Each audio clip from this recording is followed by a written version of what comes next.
Salut! Alors, on a fait l'introduction à la psychologie, maintenant nous allons passer au chapitre 1, penser de manière critique avec la psychologie scientifique.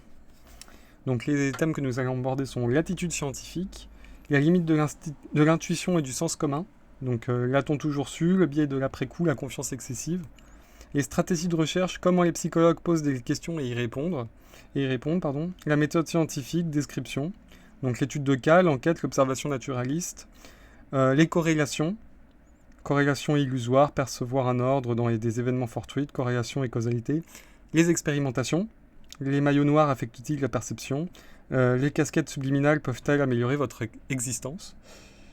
Et enfin, il y a des questions souvent posées à propos de la psychologie, à savoir, les expériences de laboratoire peuvent-elles nous éclairer sur la vie quotidienne? Le comportement dépend-il de la culture? Le comportement varie-t-il en fonction du sexe? Qu'apporte à l'homme l'expérimentation animale? L'expérimentation chez l'animal est-elle éthique? L'expérimentation chez l'homme est-elle elle aussi éthique? Et la psychologie est-elle dépourvue de jugement de valeur? Et pour finir, la psychologie est-elle potentiellement dangereuse? Ta-ta-ta. Donc nous allons commencer ce chapitre. Alors je ne sais pas si nous allons faire une vidéo entière, je vais essayer de me limiter à 1 heure de vidéo. Mais on va voir. On va voir. Je pense que faire des tranches de 1 heure, c'est déjà pas mal. Donc on va essayer de plus ou moins de se limiter là-dessus. À l'avenir, je lirai toujours le grand texte et je vous décrirai à la fin du grand texte les petites images et choses qu'il peut y avoir à droite et à gauche. J'ai vu qu'il y avait quelques schémas aussi. Je les intégrerai à cette vidéo pour vous montrer et pour vous illustrer un peu les processus et les réflexions qu'il peut y avoir. Voilà, en somme. C'est parti! On commence par une petite citation d'un célèbre moustachu. Comme ça, on a fait le poids Godwin une bonne fois pour toutes. Quelle chance pour ceux qui sont au pouvoir que les gens qui ne réfléchissent pas.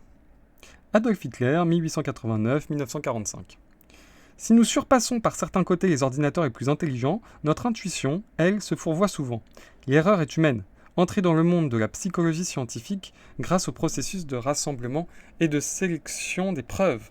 La science limite les erreurs et nous familiarisant avec ces stratégies et en incorporant ces principes sous-jacents dans notre réflexion quotidienne, nous avons la possibilité de penser avec le plus de discernement.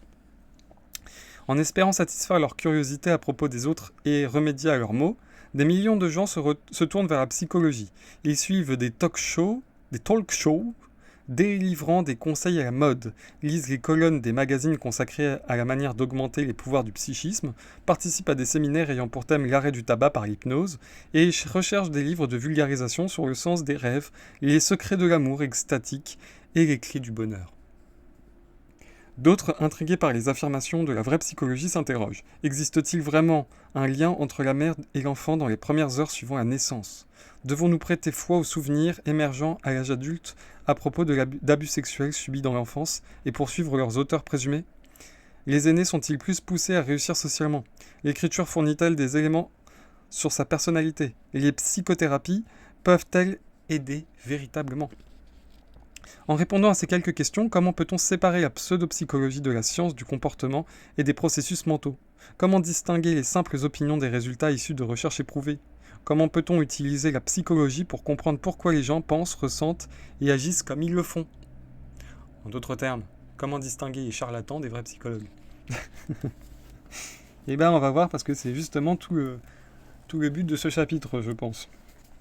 L'attitude scientifique. Une approche scientifique de la nature et de la vie est sous-tendue par un scepticisme curieux et une ouverture d'esprit empreinte d'humilité.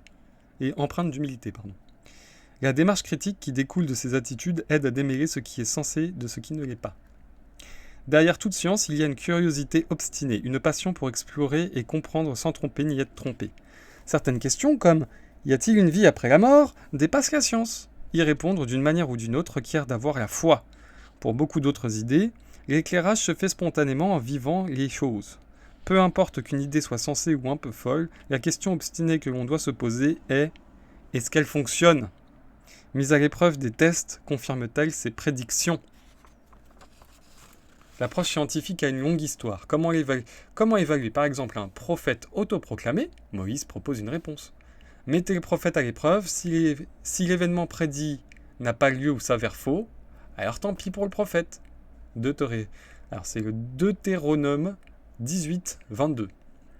Le magicien James Randi utilise la méthode proposée par Moïse pour tester ceux qui prétendent voir une auréole autour du corps des gens.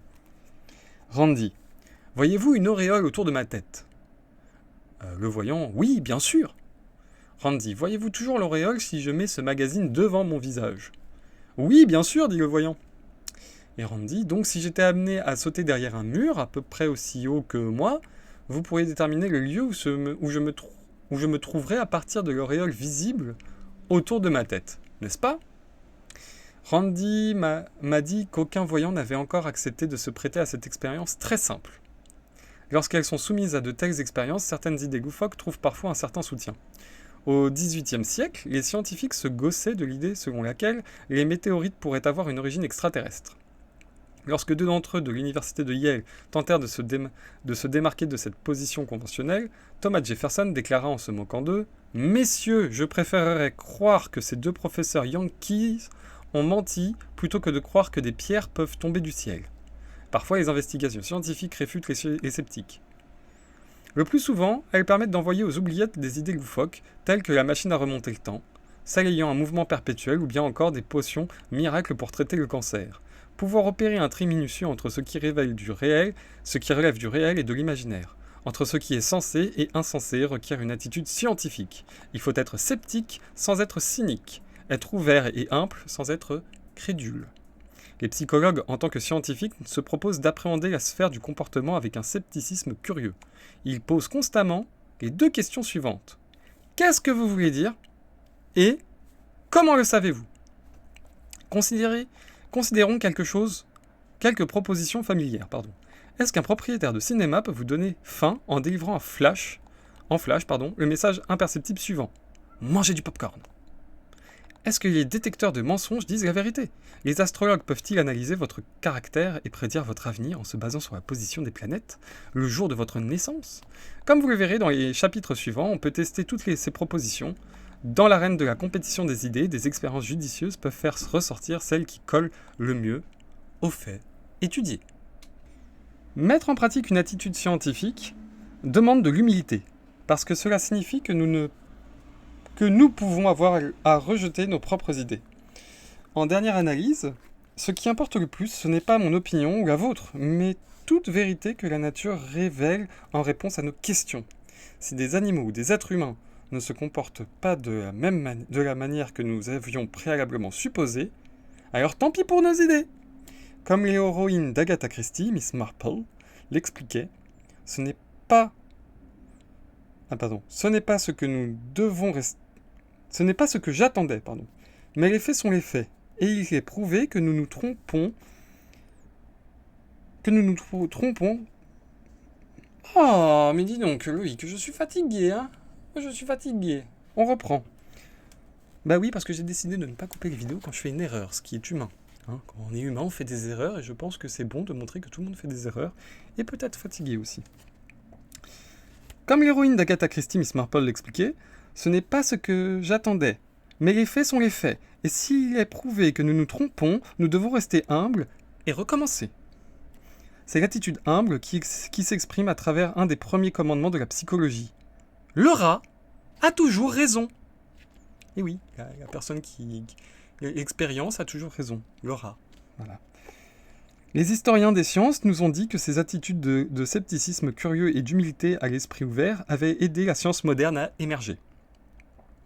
Nombre de ses fondateurs avaient des convictions religieuses qui les rendaient humbles devant la nature et sceptiques face à toute forme d'autorité humaine. Bien sûr, les scientifiques comme les autres peuvent avoir un ego géant et s'accrocher avec entêtement à leurs idées toutes faites. Nous regardons tous la nature à travers le prisme de nos idées préconçues. Néanmoins, l'idéal qui réunit les psychologues à tous les scientifiques, c'est l'examen sceptique, toujours humble, des idées qui se contredisent. Cette attitude armée de principes scientifiques pour séparer la réalité de l'imaginaire nous prépare à penser avec plus de discernement. Penser avec discernement ou avoir une réflexion critique, c'est examiner les propositions, débusquer les valeurs cachées, jauger les évidences et sous-peser les conclusions. Qu'ils lisent les informations ou qu'ils écoutent une conversation, les penseurs critiques posent des questions. Ils se demandent comment savent-ils cela ? Et quel est leur intérêt personnel ? La conclusion est-elle basée sur de simples anecdotes ou sur des intuitions ? Ou sur des preuves crédibles ? La preuve justifie-t-elle une relation de cause à effet? Quelles sont les autres explications possibles? Poussé à l'extrême, un scepticisme raisonnable peut dégénérer en un cynisme méprisant toute idée non prouvée. Mais quand elle est, aussi appliquée à notre propre réflexion, une attitude critique entraîne au contraire l'humilité. Elle permet une prise de conscience de notre vulnérabilité face à l'erreur, et une attitude d'ouverture face aux surprises et aux nouvelles perspectives. La propre attitude autocritique de la psychologie a-t-elle permis des découvertes surprenantes? Comme le montrent les chapitres qui suivent, la réponse est oui, assurément. Croyez-le ou non. Une perte massive de tissu cérébral intervenant dans les premiers jours suivant la naissance peut n'avoir que des effets minimes à long terme. Les nouveau-nés viennent au monde avec de remarquables capacités perceptives. En moyenne, 2 enfants d'une même famille, élevés avec les mêmes principes philosophiques de la part des parents et étant de la même école, avec les mêmes voisins, à l'intérieur de la même classe sociale, ont des personnalités presque aussi différentes que 2 enfants pris au hasard. Un stress prolongé inhibe le système immunitaire qui permet de combattre les maladies, provoquant une plus grande vulnérabilité face aux maladies somatiques. Les hommes et les femmes, les jeunes et les vieux, les riches et les pauvres, les classes aisées et les classes modestes, les noirs et les blancs, avec ou sans handicap, font tous état du même niveau de bonheur personnel. La sismothérapie, ou les électrochocs, est souvent efficace dans le traitement des formes sévères de dépression. Voilà, donc si vous êtes atteint de dépression, électrochoc. Non, je rigole. Enfin, j'en sais rien, je suis pas clinicien, donc je pourrais pas vous le dire, mais en tout cas, voilà, c'est ce qui apparemment reflète de l'expérience. La démarche de recherche critique a-t-elle démenti, de manière convaincante, les croyances populaires? La réponse, comme les chapitres suivants l'illustrent, est à nouveau oui. Oui. Les preuves disponibles contredisent les croyances, et en particulier que les hommes aux alentours de 40 ans traversent une crise que l'on appelle crise traumatique du milieu de vie. Cette crise constitue une étape de leur évolution vers l'âge mûr. La plupart des mères traversent une période de dépression lorsque leurs enfants grandissent, quittent la maison et se marient. Certaines personnes ne rêvent que rarement, les somnambules miment leurs rêves, les gens qui parlent durant leur sommeil les expriment. Toutes nos expériences passées sont enregistrées dans notre cerveau, à l'aide de stimulation cérébrale ou avec l'hypnose, on peut écouter la bande et revivre des souvenirs qui étaient réprimés ou enterrés profondément. La plupart des gens souffrent de faible estime qu'ils ont d'eux-mêmes, même s'il n'est pas justifié. Les contraires s'attirent. Les limites de l'intuition et du sens commun. Le biais de l'après-coup et de la confiance excessive dans son jugement sont 2 phénomènes qui illustrent l'exactitude de l'affirmation de Madeleine L'Engle. L'intellect nu est un instrument extraordinairement imprécis. Un regard empreint de scepticisme et d'humilité devant la nature est idéal pour la science. Mais l'intuition et le sens commun ne suffisent-ils pas dans la vie quotidienne? Pour séparer la réalité de l'imaginaire, nous avons besoin d'avoir une attitude scientifique qui est le moteur de la pensée critique. Certains en doutent. Selon eux, la psychologie ne fait que prouver et traduire dans son jargon ce que tout le monde sait déjà. Alors qu'il y a neuf... Alors qu'y a-t-il de neuf, pardon? Vous êtes payé pour utiliser des méthodes sophistiquées qui prouvent ce que ma grand-mère savait déjà. D'autres dédaignent l'approche scientifique à cause de leur foi en l'intuition humaine. Les avocats de l'approche intuitive nous exhortent à nous fier à notre flair. Quand nous embauchons quelqu'un, quand nous le mettons à la porte ou quand nous investissons, nous devrions ne pas croire les prédicateurs statistiques et faire confiance à notre intuition. Nous devrions imiter Luke Skywalker, le héros de la guerre des étoiles, de Star Wars, et croire à la force qui est en nous. En fait, l'intuition se trompe parfois. Considérez par exemple 2 situations pour lesquelles notre intuition statistique pourrait nous égarer. Imaginez, ou demandez à quelqu'un d'imaginer, de plier une feuille de papier 100 fois sur elle-même. Quelle sera approximativement son épaisseur? Étant donné qu'une année comporte 365 jours, un groupe doit être constitué de 366 personnes.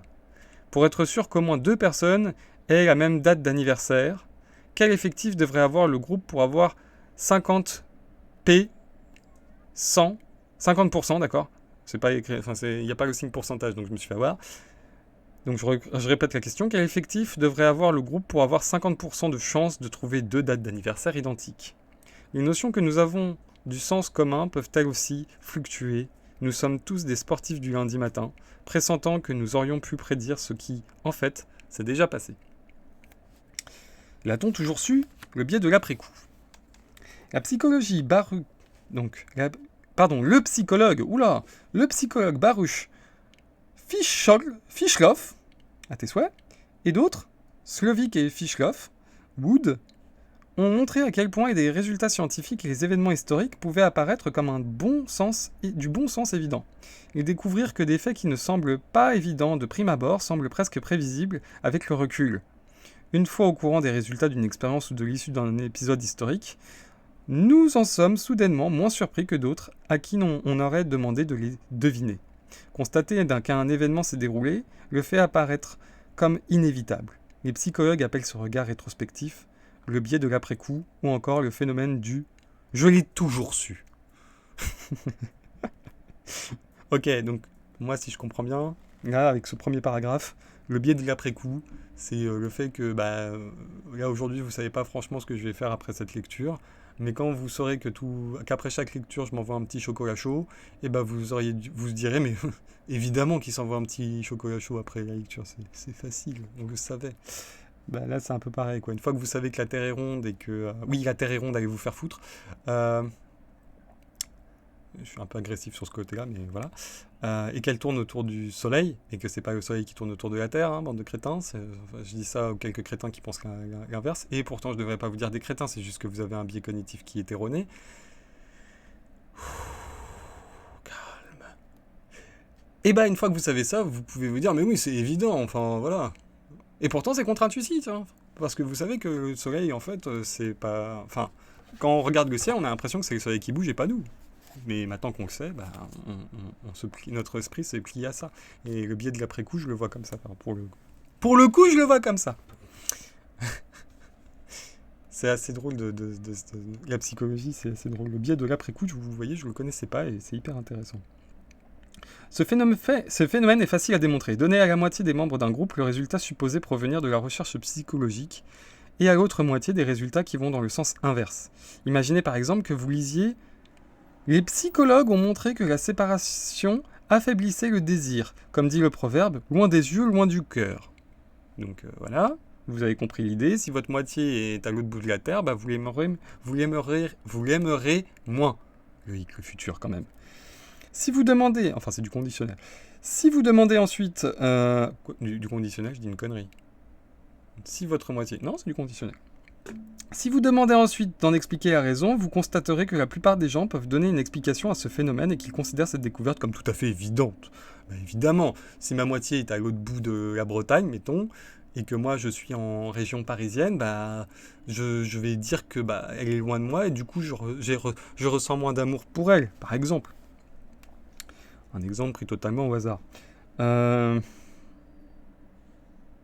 Nous faisons aussi l'expérience du biais de l'après-coup quand nous nous penchons sur l'histoire. Alors là, comme il ne rebondit pas sur le biais que je viens de fournir, en fait, c'est totalement... Enfin, moi, pour l'avoir vécu, c'est totalement faux. Ma moitié qui se trouve actuellement en Bretagne, c'est pas parce qu'elle est loin de moi que je l'aime moins. C'est très différent.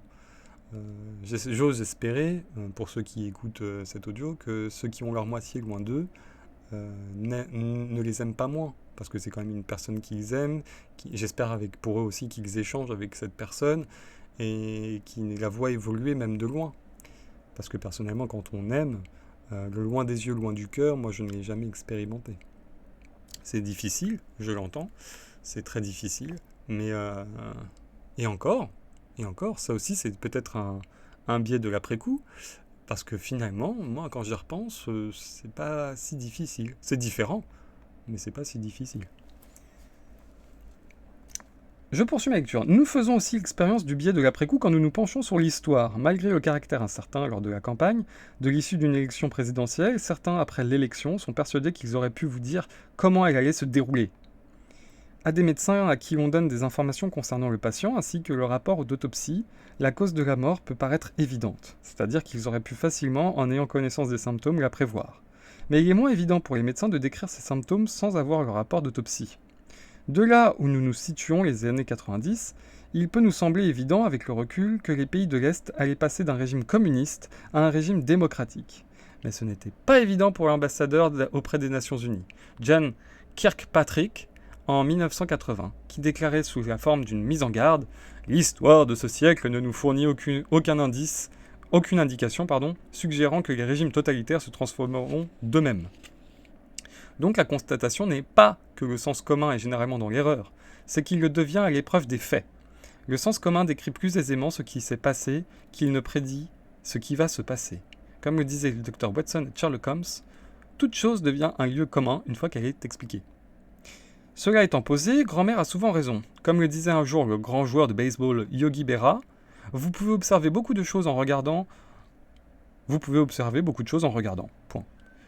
Nous devons remercier Berra pour d'autres perles du même genre, telles que « Personne ne vient jamais ici, il y a trop de monde ». Ou bien encore « Si les gens ne vont pas dans les parcs, personne ne peut les en empêcher ».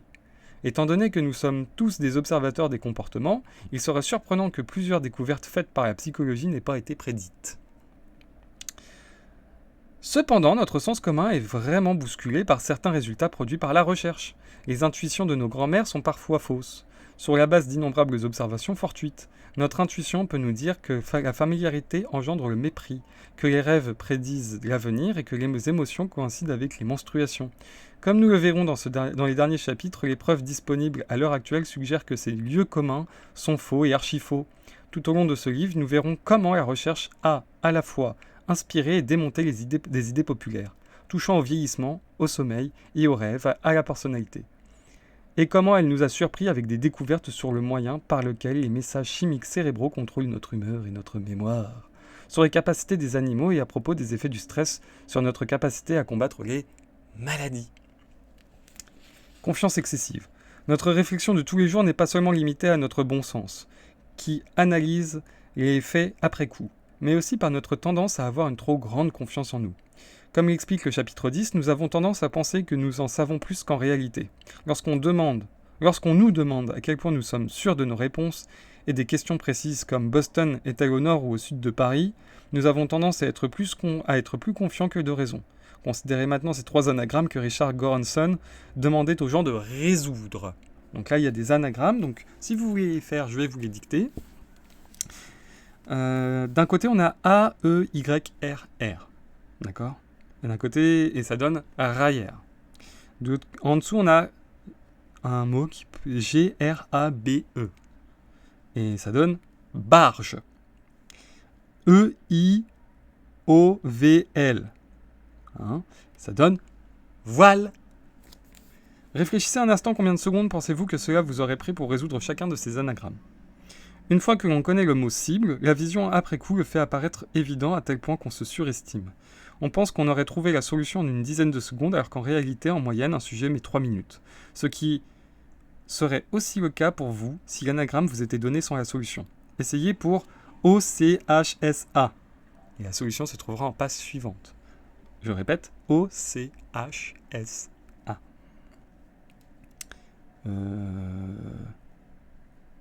Moi, je dirais KO. Je sais pas.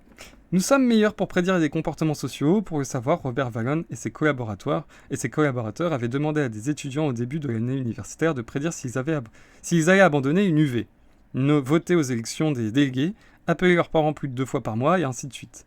En moyenne, les étudiants se sont sentis sûrs de leurs prédictions.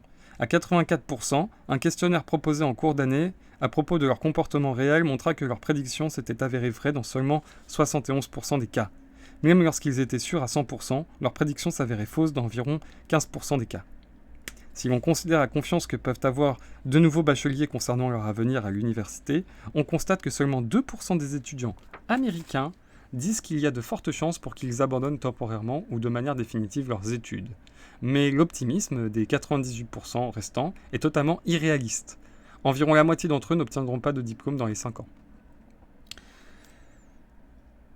Alors oui, dans les 5 ans, parce que la durée normale des études supérieures aux États-Unis est de 4 ans. Cette confiance excessive provient en partie de notre tendance à rechercher des informations qui confirment nos idées, un phénomène qui est décrit comme le biais confirmatoire dans le chapitre 10. Quand nous évaluons nos idées, nous préférerons nous référer à des faits qui les confinent plutôt qu'à ceux qui les contredisent, en se basant sur de nombreuses expériences. Rapporte qu'une fois que nous avons une idée fausse, nous avons du mal à nous en départir. Les gens ordinaires évacuent les faits, se contredisent ou se protègent systématiquement contre la menace que constituent de nouvelles informations sur le sujet. Notre quête d'éléments positifs confirmant une idée biaise, notre quête d'éléments positifs concernant une idée biaise notre réflexion, même si nous sommes neutres sur le sujet en question. Dans une étude, il allait demander à un groupe de sujets quel couple de pays était le plus semblable, l'Allemagne de l'Ouest et l'Allemagne de l'Est, ou le Sri Lanka et le Népal. En cherchant dans leur mémoire des exemples qui pouvaient confirmer des similarités, la plupart des sujets répondirent que les premiers couples étaient le plus semblables. À un autre groupe était demandé quel couple était le plus différent. Encore une fois, après avoir cherché dans leur mémoire, la plupart des sujets répondirent l'Allemagne de l'Ouest et l'Allemagne de l'Est. Tversky et Gatti. En 1978, ces chercheurs-là, ils ont démontré ça. De manière évidente, il y avait quelque chose qui clochait. Le même couple de pays ne pouvait être à la fois le plus semblable et le plus différent. Les sujets dans chaque groupe avaient cherché et avaient trouvé plus d'exemples concernant les Allemands pour venir confirmer toutes les idées qui leur venaient à l'esprit. En résumé, l'investigation scientifique requiert une double attitude, un enthousiasme teinté de scepticisme pour l'examen minutieux d'idées contradictoires, et une ouverture d'esprit empreinte d'humilité face à la nature. Soumettre les idées, même les plus folles, et l'évaluation nous aide à distinguer ce qui est censé de ce qui ne l'est pas. La curiosité qui nous conduit à évaluer les idées et à exposer leurs hypothèses sous-jacentes se traduit dans la vie quotidienne par une réflexion critique. Si l'intuition et le sens commun étaient fiables, nous aurions moins besoin d'investigation scientifique et de réflexion critique. Mais dans ce type de réflexion, nous succomberons au biais de l'après-coup, aussi appelé phénomène du « je l'ai toujours su ». Apprendre le résultat d'une étude ou l'issue d'un événement de la vie de tous les jours peut le faire apparaître comme relevant du bon sens. Mais les faits paraissent rarement si évidents avant qu'ils ne se produisent. En général, nous avons aussi une confiance excessive en notre jugement, due en partie au fait que nous biaisons en cherchant des informations qui le confirment. Ce biais nous pousse à surestimer notre intuition seule, bien que limitée par des questions évaluables qu'elle peut poser. L'approche scientifique peut nous aider à distinguer entre la réalité et le fruit de notre imagination. Elle peut nous faire dépasser les limites de notre intuition et du simple bon sens. Stratégie de recherche. Comment les psychologues posent des questions et y répondent. Comme tous les scientifiques, les psychologues élaborent des théories qui structurent ce qui est observé et infèrent des hypothèses qui peuvent être testées. Pour décrire, prédire et expliquer le comportement et les processus mentaux, les psychologues utilisent 3 méthodes. Ils décrivent les comportements à l'aide d'études de cas, d'enquêtes ou d'observations naturalistes. Ils prédisent des comportements à partir d'études corrélationnelles. Ils recherchent des liens de cause à effet à partir d'expérimentations qui manipulent un ou plusieurs facteurs dans des études contrôlées. Les psychologues renforcent leur attitude scientifique avec la méthode scientifique. Ils observent, élaborent des théories et les affinent à la lumière de nouvelles observations. On rappelle, la démarche scientifique, c'est quoi ? C'est une observation, une théorie et une hypothèse. Une théorie qui implique des hypothèses, qui prédisent des observations, qui à leur tour sont utilisées pour affirmer la théorie. Donc voilà, on fait une hypothèse, il y a des observations et des théories. Et ça boucle. Ça boucle.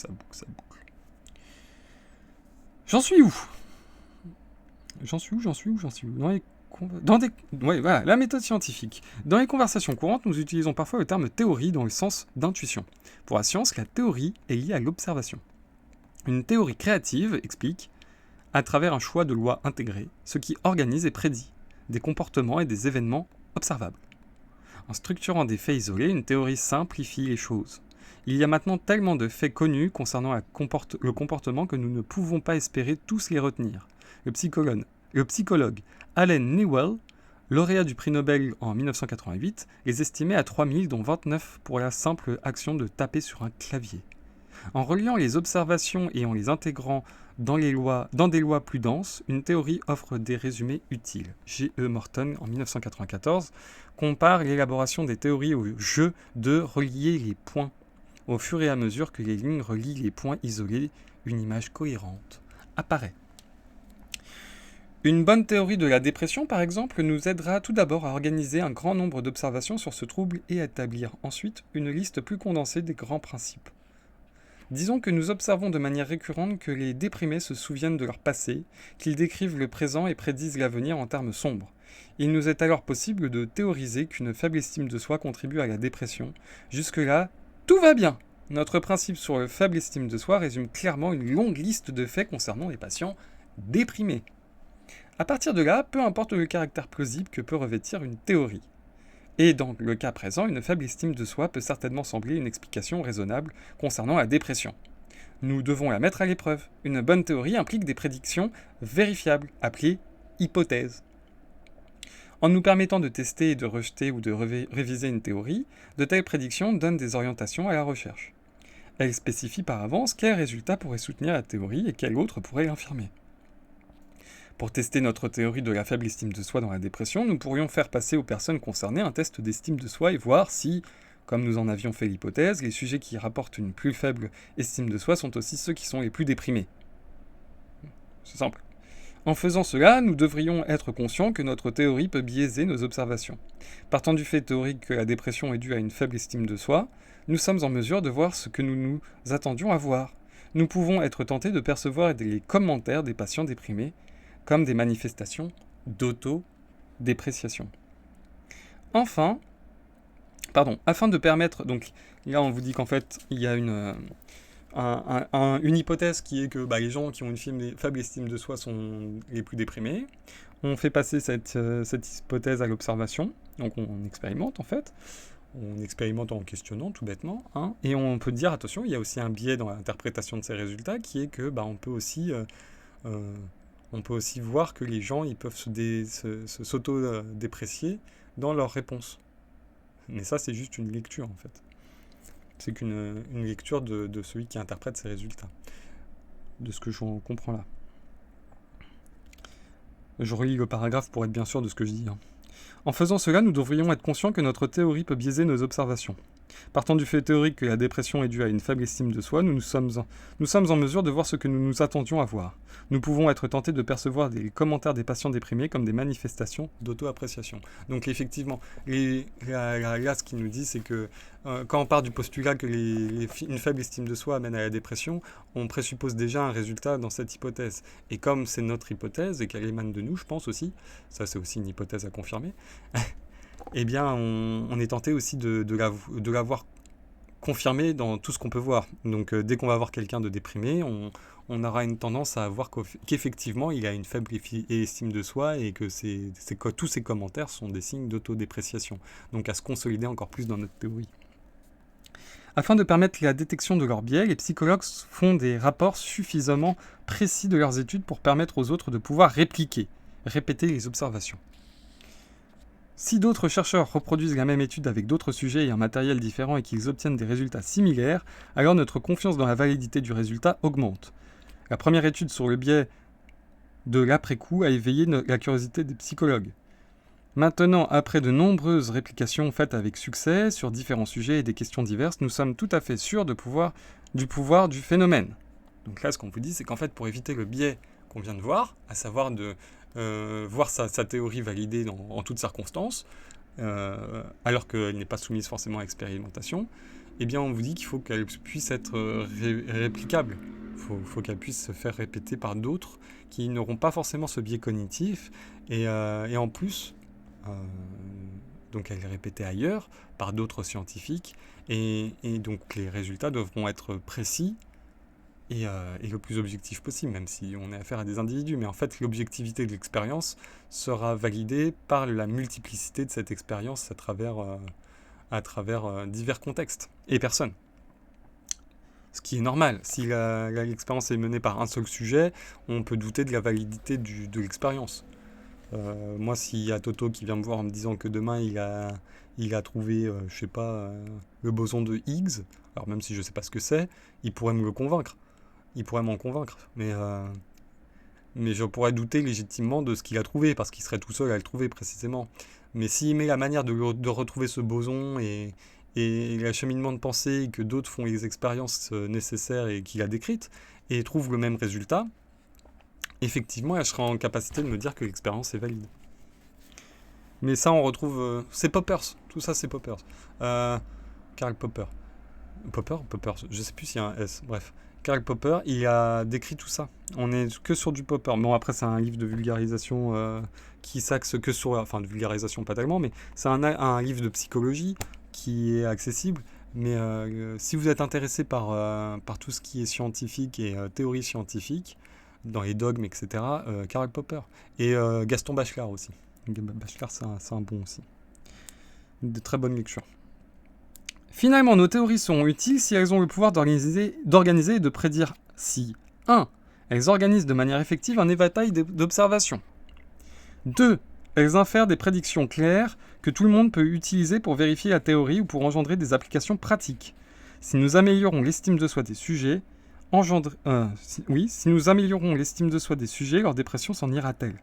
Sans doute notre recherche pourra probablement aboutir à une théorie modifiée, qui organise et prédit mieux ce que nous savons de la dépression. Donc en gros, si une théorie est capable d'expliquer un panel de comportements et qu'elle est réplicable, alors c'est une théorie qui pourrait être valide. Et du coup, c'est aussi une théorie qui pourrait mener à une potentielle guérison et amélioration de l'état clinique de la personne. Les stratégies alternatives de recherche incluent des méthodes descriptives, corrélationnelles et expérimentales. 3 mots qui sont costauds quand même. Nous testons nos hypothèses et affirmons nos théories en faisant des observations qui décrivent le comportement en détectant des corrélations qui le prédisent, et ensuite des expériences qui aident à l'expliquer. Pour réfléchir de manière critique à propos des affirmations populaires, nous avons besoin de reconnaître ces dessins et savoir comment les utiliser pour aiguiser notre réflexion quotidienne. Description. Le point de départ de toute science est la description. Dans la vie quotidienne, chacun de nous observe et décrit les gens, en se forgeant, le plus souvent, une idée sur les raisons de se comporter comme ils le font. Les psychologues professionnels font à peu près la même chose, mais de manière plus objective et plus systématique. L'étude de cas. Les fameuses études de cas. L'étude de cas est une des plus anciennes méthodes de recherche. Les psychologues l'utilisent pour étudier un ou plusieurs individus en profondeur dans l'espoir de révéler des vérités valables pour tous. La plupart de nos premières connaissances à propos du cerveau proviennent d'études de cas d'individus souffrant d'une détérioration particulière due à un traumatisme cérébral localisé. Sigmund Freud élabore sa théorie de la personnalité à partir d'une poignée d'études de cas. Le psychologue du développement, Jean Piaget, nous éclairera sur la pensée des enfants après avoir observé et questionné attentivement ces 3 enfants. Les études portant sur une dizaine de chimpanzés, tout au plus, a pu mettre en évidence leur capacité à comprendre et à utiliser le langage. Les études de cas très complètes sont parfois très instructives. Et les études sur les... Alors, petite parenthèse, les études sur les chimpanzés sont merveilleuses. Moi, ça a révolutionné ma façon de voir les animaux, franchement.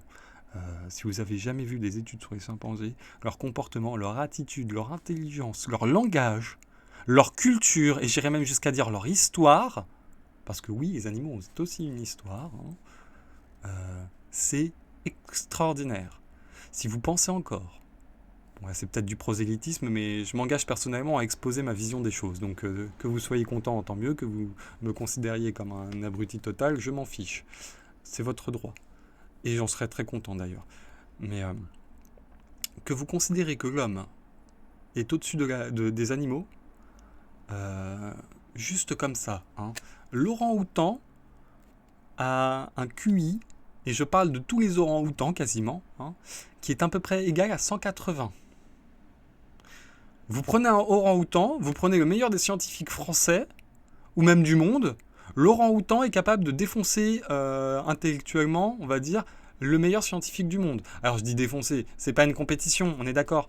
Mais ce que je veux dire par là, c'est que considérer que l'homme est doté d'intelligence et que c'est parce qu'il est intelligent qu'il est au-dessus des autres animaux, c'est oublier que d'autres espèces sont peut-être potentiellement beaucoup plus fortes que l'homme sur d'autres points, voire beaucoup d'autres points, et qu'il n'appartient à que très très très peu de choses de voir chez eux se développer peut-être une collaboration, voire une évolution qui irait dans le bon sens.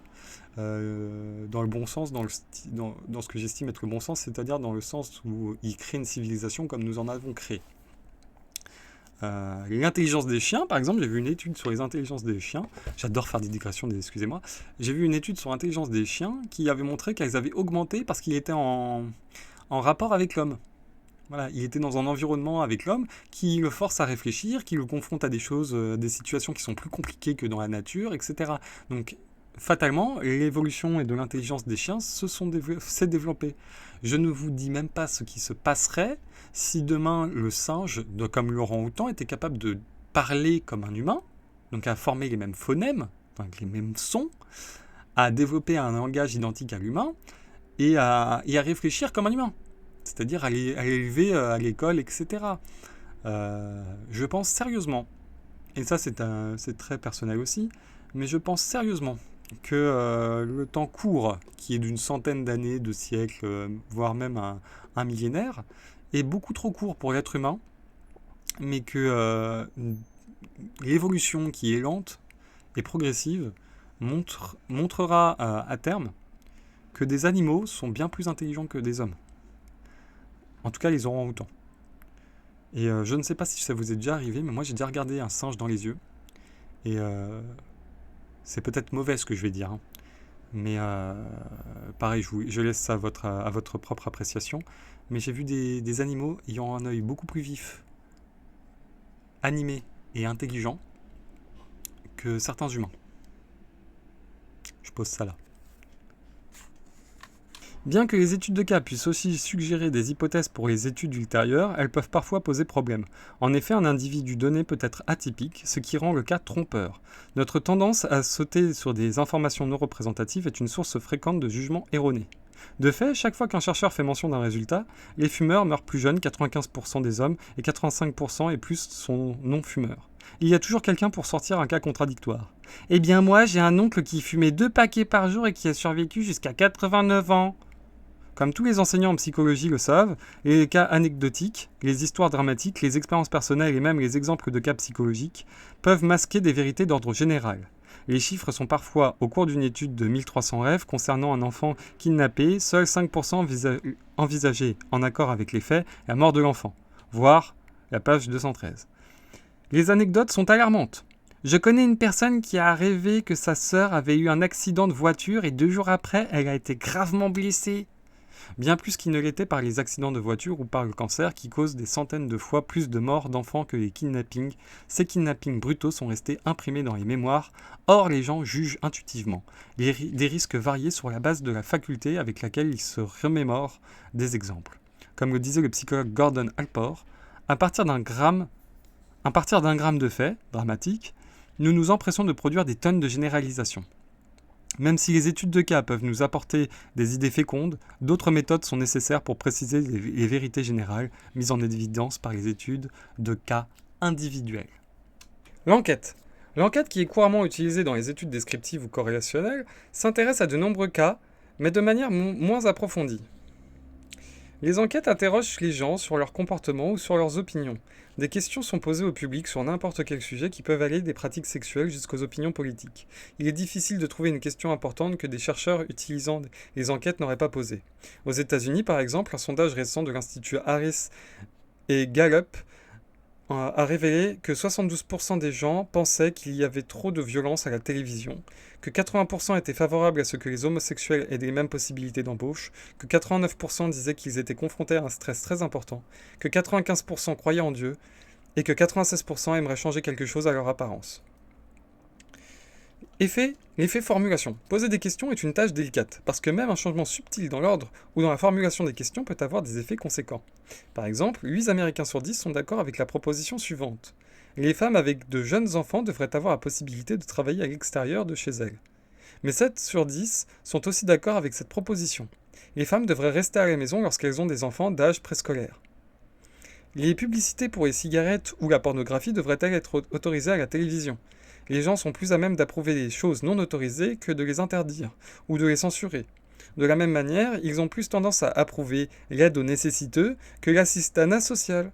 Parce que la formulation des questions est un sujet délicat, les esprits critiques réfléchiront à la manière dont celles-ci peuvent affecter les opinions exprimées par ceux qui y répondent.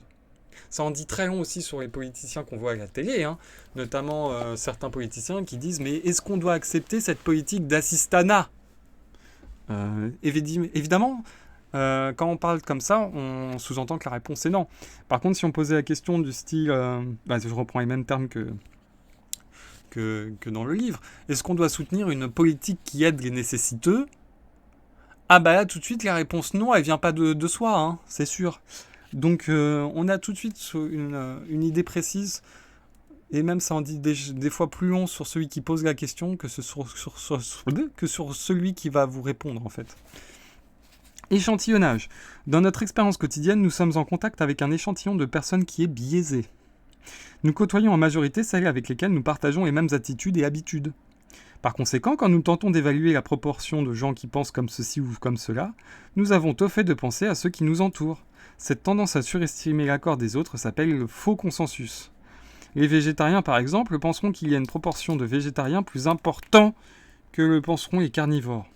De même, les conservateurs surestimeront le nombre de sympathisants pour leur parti, alors que les libéraux feront l'inverse. Pour restreindre ce biais, nous pouvons constituer un échantillon plus représentatif. Bah oui, votre cercle, votre entourage et mince, j'ai pas le mot. J'ai pas le mot. Bref, votre cercle social va vous consolider, a été fait parce que vous avez une certaine valeur et vision du monde, et donc forcément, le fait de traîner avec ce cercle social va vous conforter encore plus dans ces valeurs et cette vision du monde. Vous ne serez pas forcément ouvert d'esprit. C'est pour ça que bien souvent, on a des personnes qui disent qu'ils connaissent des gens de divers... Enfin, qui, pour se rendre intéressants, en tout cas, se disent connaître des gens de tout type, de tous milieux sociaux, de toute culture et de toute ethnie. Mais on peut aussi rétorquer à ça que ces gens, bien qu'ils soient de toute ethnie, de tout milieu sociaux et compagnie, sont des gens qui pensent pareil sur des sujets qui sont identiques. Et ça peut aussi laisser penser que leurs seuls sujets de conversation sont des thèmes sur lesquels ils se retrouvent. Donc ça peut très bien être des sujets très sérieux, et auquel cas c'est très bien, hein, je ne dis pas le contraire, tout comme ça pourrait être des banalités sans nom. C'est pour ça qu'on vous dit souvent que pour veiller au bon déroulement d'une conversation et à la bienséance, surtout, il ne faut pas parler de deux sujets qui sont essentiels, à savoir la politique et la religion. Parce que, évidemment, si vous commencez à parler religion avec quelqu'un qui n'a pas la même que la vôtre, ça peut vite déraper. Ça peut vite aller en critique, ça peut vite aller en préjugés, ça peut vite aller au conflit. Idem pour la politique, surtout pour la politique en ce moment. Échantillonnage. Dans votre expérience quotidienne, nous sommes en contact avec un échantillon de personnes qui visaient. Ça, je viens de le lire. La plupart des gens des enquêtes tirent au sort un groupe cible. Si vous souhaitez faire une enquête sur les étudiants de votre université, vous pourriez tous les questionner, mais ils sont sans doute trop nombreux pour que vous puissiez le faire. En revanche, vous pourriez faire une enquête sur un échantillon représentatif de la population totale des étudiants, c'est-à-dire la totalité du groupe que vous voulez étudier et décrire. Comment constituer votre échantillon représentatif ? En faisant un échantillon randomisé, dans lequel chaque personne dans le groupe entier aurait une chance égale de participer. Pour échantillonner les étudiants dans votre institution de manière randomisée, vous n'allez pas envoyer un questionnaire à tous les étudiants. Les personnes consciencieuses qui vous le renverraient ne constitueraient pas un échantillon pris au hasard. Il vaut mieux utiliser une table de randomisation pour tirer les participants au sort à partir d'une liste et ensuite vous assurer que vous obtiendrez le plus de réponses possible.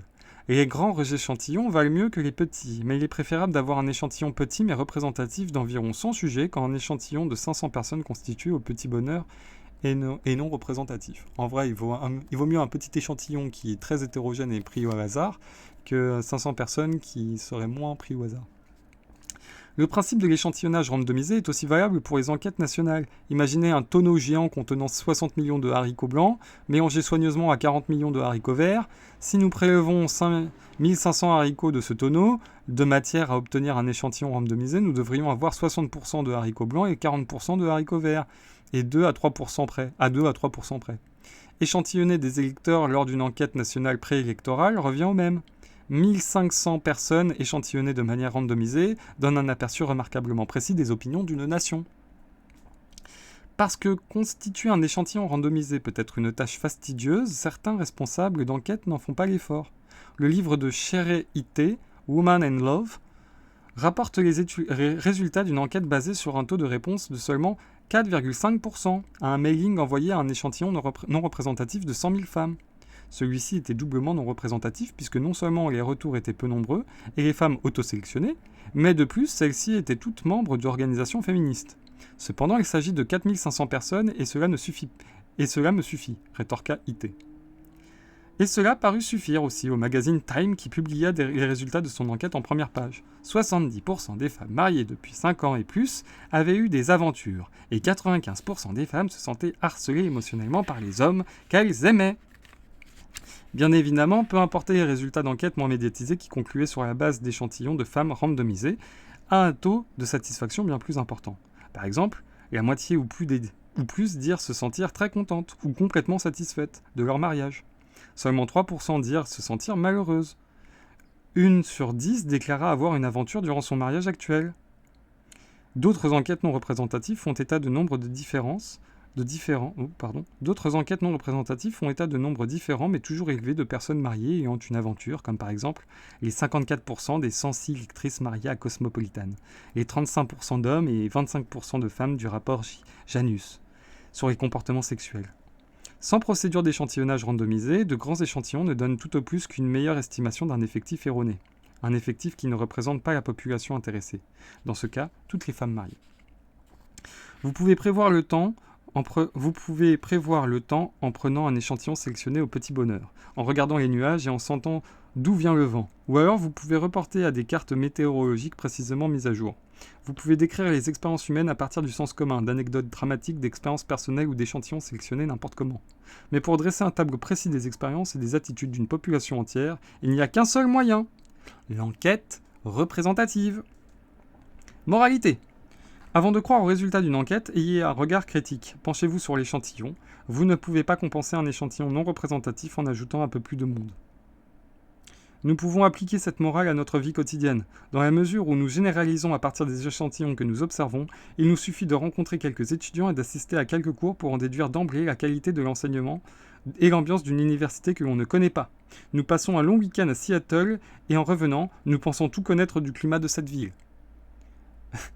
C'est ce que j'avais dit une fois à quelqu'un, quand je cherchais des appartements en fait. J'avais dit à ma compagne, c'est à elle que j'avais dit ça. J'avais dit à ma compagne que pour me faire aimer une ville, c'est très simple. Il suffit de m'emmener au coin le plus joli de cette ville. Même si 99% de la ville est pourrie, tu m'emmènes dans le plus joli coin de cette ville, tu me tires de la ville après et c'est fini. Je te dirai que du bien de cette ville. À l'inverse, tu veux me faire détester une ville, tu m'emmènes dans la rue la plus pourrie de cette ville et je t'en dirai le mal le plus absolu. Mais je suis pas compliqué, hein. Je sais que c'est un biais cognitif, je sais que c'est pas juste, mais je m'en fous. Il est souvent tentant de généraliser à l'excès à partir de quelques exemples choisis, en particulier lorsque les caractéristiques extrêmes sont très apparentes. Voilà, c'est exactement ce que je suis en train de dire. Prenons les deux exemples suivants. En résumé statistique, des évaluations faites par des étudiants à propos d'un professeur et les commentaires exprimés à son propos avec force détail par deux des étudiants en colère. Les impressions d'un inspecteur concernant ce professeur ont autant de chances d'être influencées par les deux étudiants mécontents que par les évaluations très favorables contenues dans les résumés statistiques. Il entre dans Chicago. En venant du sud, beaucoup de gens peuvent être particulièrement sensibles au kilomètre de HLM qui borde l'autoroute et conclut que cette ville est laide. En attendant aux caisses d'un supermarché, Georges, qui voit la femme devant lui payer avec des tickets d'alimentation, est stupéfait lorsqu'il la voit. Ensuite, repartir au volant d'une Cadillac. Dans chacune de ces situations, la tentation est de généraliser à partir de quelques cas marquants mais non représentatifs et presque irrésistibles. Moralité, la meilleure base pour généraliser n'est pas des cas exceptionnels pris dans les extrêmes, mais un échantillon représentatif de ces cas. Voilà, je pense qu'en France, on a aussi des exemples de ce type-là, mais qui sont plus orientés ethnie. Hein. D'ailleurs, c'est marrant parce que même les ethnies qui sont concernées jouent avec ces présupposés et avec ces biais. Mais voilà, c'est pas parce que vous voyez un arabe voler une fois que tous les arabes volent. Hein, évidemment. Évidemment. L'observation naturelle, même si on est d'accord pour dire qu'ils volent quand même. Non, je déconne. Le glissement de terrain. Non, je vous aime. J'ai plein d'amis arabes, donc je ne suis pas raciste. J'adore cet argument pourri. Du coup, je le ressors. Mais non, franchement, je suis en région parisienne, à Mantes-la-Jolie, pas très loin. Je peux vous dire que j'ai jamais rencontré de personnes aussi agréables et avec autant d'humour en plus. Parce que les Arabes ont beaucoup d'humour. Et ça, pour le coup, je vais vous raconter honnêtement, dans ma vie, et je vous le jure, hein, j'ai vu aucun Arabe voler. Aucun. Alors oui, hein, il y en a forcément qui volent, comme il y a forcément des Blancs et des Gitans qui volent, comme il y a forcément des Noirs aussi qui volent. Ça n'a rien à voir. Mais par contre, une chose est sûre, et ça je l'ai vu à chaque fois, les Arabes ont beaucoup d'humour. Mais alors, beaucoup. Je vous aime. L'observation naturaliste. Regarder et enregistrer le comportement des êtres vivants dans leur environnement naturel s'appelle l'observation naturaliste. De telles observations vont de la simple observation des sociétés de chimpanzés dans la jungle, en passant par la mesure non interventionniste des interactions parents-enfants dans différentes cultures jusqu'à l'enregistrement de la manière dont les étudiants s'assoient spontanément dans les écoles où il n'y a plus de ségrégation. Comme les études de cas et les enquêtes, l'observation naturaliste n'explique pas le comportement, elle le décrit. Néanmoins, la description peut mettre en évidence certains aspects. Nous pensions par exemple que seuls les humains utilisaient des outils. Grâce à l'observation naturaliste, nous savons maintenant que les chimpanzés utilisent parfois un bâton qu'ils insèrent dans des termitières et le retirent pour manger les termites qui y sont accrochés. Les chimpanzés et les babouins utilisent également la ruse pour parvenir à leur fin. Les psychologues Andrew Wheaton et Richard Byrne, en 1988, ont vu à plusieurs reprises un jeune babouin faire comme s'il avait été attaqué par un autre, à des fins tactiques, pour pousser sa mère à éloigner cet autre babouin de sa nourriture. Les observations naturalistes nous ont également appris que la culture avait tendance à orienter l'éducation des enfants. Au Japon, les enfants apprennent à être en groupe ou à suivre le groupe. L'éducation des pays occidentaux insiste plus sur le développement individuel et encourage la prise de position.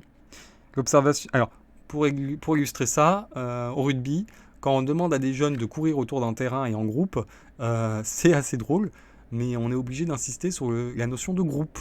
Parce qu'il y en a toujours un qui n'est pas dans le groupe, ou il y en a toujours deux qui prennent la fuite devant, ou il y a tout sauf un groupe en fait.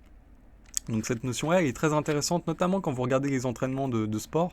Vous pouvez voir ce reflet de valeur à travers une simple consigne qui est courez en groupe. Courez en groupe. Du coup, j'ai perdu ma page. Génial. Je suis content. Si, c'est bon, j'ai trouvé. L'observation naturaliste a aussi démontré qu'à l'école, les élèves de races différentes s'évitaient en dehors de la classe. Cela suggère qu'un effort spécial visant à impliquer les élèves dans les activités coopératives de jeu et de travail pourrait être nécessaire pour favoriser l'intégration sociale. Corrélation. Décrire un comportement constitue la première étape vers la prédiction. Lorsque des enquêtes et l'observation naturaliste révèlent qu'un trait ou un comportement en accompagne un autre, nous disons que les deux sont corrélés. La corrélation est une mesure statistique d'une relation. Elle exprime à quel point deux choses varient ensemble et par conséquent, comment l'une prédit correctement l'autre, en sachant jusqu'à quel point les notes au lycée et celles obtenues à l'université sont corrélées. Nous sommes renseignés sur la capacité qu'ont les notes au lycée à prédire les notes à l'université. Une corrélation positive, entre 0 et 1, indique une relation directe, ce qui veut dire que deux choses augmentent ou diminuent ensemble. Si le taux de violence vu à la télévision est corrélé positivement avec un comportement social agressif, ce qui est vrai, alors les habitudes télévisuelles des gens prédiront leur agressivité. De la même manière, la moyenne des notes au lycée est corrélée à plus 0,60, avec la moyenne des notes obtenues à l'université. Cela veut dire que les performances au lycée sont un bon prédicteur des performances à l'université. Une corrélation négative tout aussi prédictive indique une relation inverse. Lorsqu'une chose augmente, l'autre diminue. Nos résultats concernant la faible estime de soi et la dépression illustrent une corrélation négative. Les sujets qui ont un score bas pour l'estime de soi ont tendance à avoir un score élevé pour la dépression. Les corrélations négatives peuvent avoir des valeurs allant jusqu'à 1, ce qui signifie qu'une série de notes diminue pendant que l'autre augmente. Il y a des corrélations qui sont aussi illusoires. Et on finira sur les corrélations illusoires parce que après on se dépassera largement on dépassera largement l'heure. Surtout qu'elle est costaud la corrélation illusoire, je crois. Non, ça va, elle n'est pas très grande. Les corrélations rendent visible ce que des yeux attentifs manqueraient. Elles nous aident également à cesser de voir les relations là où il n'y en a pas. Une corrélation perçue mais qui n'existe pas en réalité est une corrélation illusoire. Quand nous croyons qu'il existe une relation entre deux choses, nous avons tendance à remarquer et à nous rappeler des exemples qui confirment cette conviction. Au cours d'une expérience, on a montré à des sujets les résultats d'une étude hypothétique réalisée, soi-disant pendant 50 jours. Pour chacun de ces 50 jours, les sujets prenaient connaissance des jours où les nuages avaient été ensemencés et des jours où il avait effectivement plu. Ces résultats furent randomisés et on montra qu'il n'existait pas de relation entre les nuages ensemencés et les jours de pluie. Cependant, les sujets perçurent, en restant sur leur présupposé, qu'il existait une relation positive entre les deux phénomènes. Quelques corrélations illusoires aident à expliquer certaines croyances superstitieuses, comme la présomption qu'il n'est plus de bébé les jours de pleine lune, ou bien encore que les couples infertiles qui adoptent un enfant ont ensuite plus de chances de procréer. Ceux qui ont des enfants après l'adoption attirent notre attention. Ceux qui adoptent et n'ont pas d'enfants par la suite, ou ceux qui ont des enfants naturellement sans adopter, ont moins de chances de se faire remarquer. En d'autres termes, les corrélations illusoires surviennent lorsque nous insistons sur les relations de la cellule A2. Ah oui, donc là il y a un petit tableau. Donc sur la cellule A de la figure 1, 3, tout en ignorant les informations essentielles contenues dans les cellules B, C et D. Bref, vous n'avez pas le tableau, j'en suis désolé. C'est parce que nous sommes sensibles aux événements dramatiques ou inhabituels que nous avons particulièrement tendance à remarquer et à nous souvenir de la survenue consécutive de 2 événements de ce type, comme par exemple la prémonition d'un appel téléphonique à la survenue de celui-ci. Lorsque l'appel ne suit pas la prémonition, nous sommes moins portés à la remarquer et à nous souvenir de ce qui est alors un non-événement.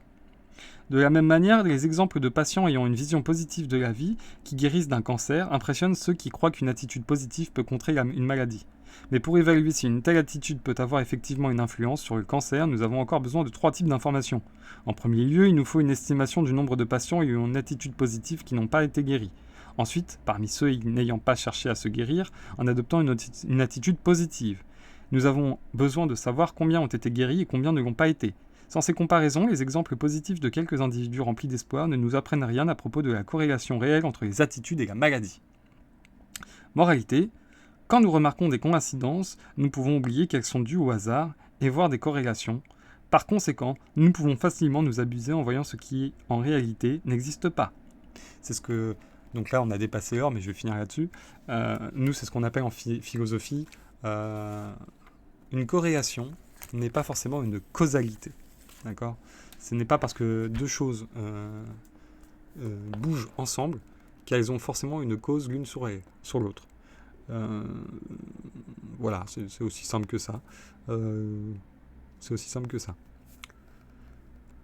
Fin de ma lecture. On n'a pas fini le premier chapitre. Donc ce sera une première partie. Je pense que la deuxième partie conclura ce chapitre 1.